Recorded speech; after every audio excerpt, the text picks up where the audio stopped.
இந்திய நாடு முழுவதும் சாதிவாரி கணக்கெடுக்க வேண்டும் என்கிற சமூக நீதிக்கான அந்த அடித்தள குரல் ஓங்கி ஒலித்துக் கொண்டிருக்கிறது. சுதந்திரம் அடைந்த பின்னர் 1931ஆம் ஆண்டுதான் முதலாக சாதிவாரி கணக்கெடுப்பு நடத்தப்பட்டது. 10 ஆண்டுகளுக்கு ஒரு முறை சாதிவாரி கணக்கெடுப்பு நடத்தப்பட வேண்டும் என்கிற அந்த நிலையிலே 2ஆம் உலகப் போர் வந்ததனால் 1939 45 வரையிலும் நடந்த இந்த 2ஆம் உலகப் போரின் காரணமாக அந்த சாதிவாரி கணக்கெடுப்பு என்பது தடைபட்டது.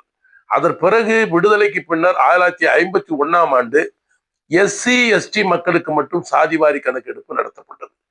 பிற பின்தங்கிய இதர பிற்படுத்தப்பட்ட மக்களுக்கான சாதிவாரி கணக்கெடுப்பு என்பதை சுதந்திரம் அடைந்த பின்னால் இந்திய அரசுகள் நடத்தவில்லை. இந்த சூழ்நிலையில் இடப்பங்கீடு என்பது மிக மிக முக்கியமான ஒரு அம்சமாக இன்றைக்கு கல்வி வேலை வாய்ப்புகளிலே தேவைப்படுகிறது. ஆக சமூக நீதி என்று சொன்னால் எல்லோருக்குமான நீதி, எல்லோருக்குமான வளர்ச்சி. ஆக சமூகத்திலே பின்தங்கி இருக்கிற, சாதி ரீதியாக ஒடுக்கப்பட்டிருக்கிற, நசுக்கப்பட்டிருக்கிற, பின்தங்கி இருக்கிற, மிகவும் பின்தங்கி இருக்கிற மக்களுக்கு இடஒதுக்கீடு கிடைக்க வேண்டும் என்று சொன்னால் சாதிவாரி கணக்கெடுப்பு நடத்தப்பட வேண்டும். இந்தியாவுக்குள்ளே தற்போது தேர்தல் ஆணையம் எஸ்ஐஆர் ஸ்பெஷல் இன்டென்சிவ் ரிவிஷன் என்கிற பெயரால் சிறப்பு வாக்காளர் திருத்த பணியை மேற்கொண்டு இப்ப முடித்து விட்டது. ஆனால் புதுச்சேரியில் 10 நாட்களில் சாதிவாரி கணக்கெடுப்பை நடத்த முடியும். ஏன்னு சொன்னா இங்க 15 லட்சம் மக்கள் தான் வாழறாங்க. 10 கொம்யூன் பஞ்சாயத்து இருக்கிறது, 5 நகராட்சி இருக்கிறது. ஆகவே காரைக்கால், புதுச்சேரி, ஏனம் ஆகி ஆக 482 சதுர கிலோமீட்டருக்குள்ளே வாழக்கூடிய 15 லட்சம் மக்கள் என்ன சமூகம், எந்த சாதி என்பதை கண்டுபிடிப்பது ஒரு பெரிய விஷயம் இல்லை. ஆனால் இதை புதுச்சேரி அரசு செய்ய மறுக்கிறது.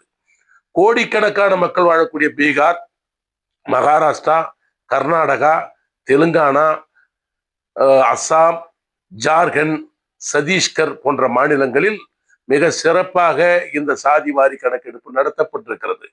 ஆகவே புதுச்சேரி அரசு கால தாமதம் செய்யாமல், இன்னொரு விஷயம் துரோகம் இழைக்கப்பட்டிருக்கிறது. 1% உள்ள உயர் சாதியினருக்கு 10 விழுக்காடு இடபிள்யூஎஸ் இடஒதுக்கீடு வழங்கப்பட்டிருக்கிறது. ஆகவே சாதிவாரி கணக்கெடுப்பு நடத்தினால்தான் சட்டிக்குள்ளே என்ன இருக்கிறது அல்லது பானைக்குள்ளே என்ன இருக்கிறது என்று தெரிந்தால்தான் அகப்பீடை எடுக்க முடியும். அதுபோல எந்தெந்த சாதிகள், எந்தெந்த சமூகங்கள், உட்பிரிவுகள், எவ்வளவு மக்கள் தொகை இருக்கிறார்கள், எத்தனை லட்சம் பேர் இருக்கிறார்கள் என்பதை கணக்கெடுக்க வேண்டிய அவசியம். ஆகவேதான் சாதிவாரி கணக்கெடுப்பு தான் சமூக நீதியின் அடித்தளம். இடப்பங்கீடு என்பது மக்களுக்கு கொடுக்கக்கூடிய பிச்சை அல்ல, அது சமூக நீதிக்கான உரிமை என்பதை வலியுறுத்தி டிசம்பர் 3ஆம் தேதி புதன்கிழமை காலை 10:30 மணி அளவில் மக்கள் வாழ்வுரிமை இயக்கம் ஒருங்கிணைக்கிற பல்வேறு பொதுநல அமைப்புகளும் பிற்படுத்தப்பட்ட அமைப்புகளும் பங்கேற்கிற, இன்னும் பல்வேறு பிரிவுகளை சார்ந்த பட்டியலின மக்கள் எல்லாம் பங்கேற்கிற அந்த கண்டன ஆர்ப்பாட்டம் மாவட்ட ஆட்சியர் அலுவலகம் முன்னால் நடைபெறுகிறது.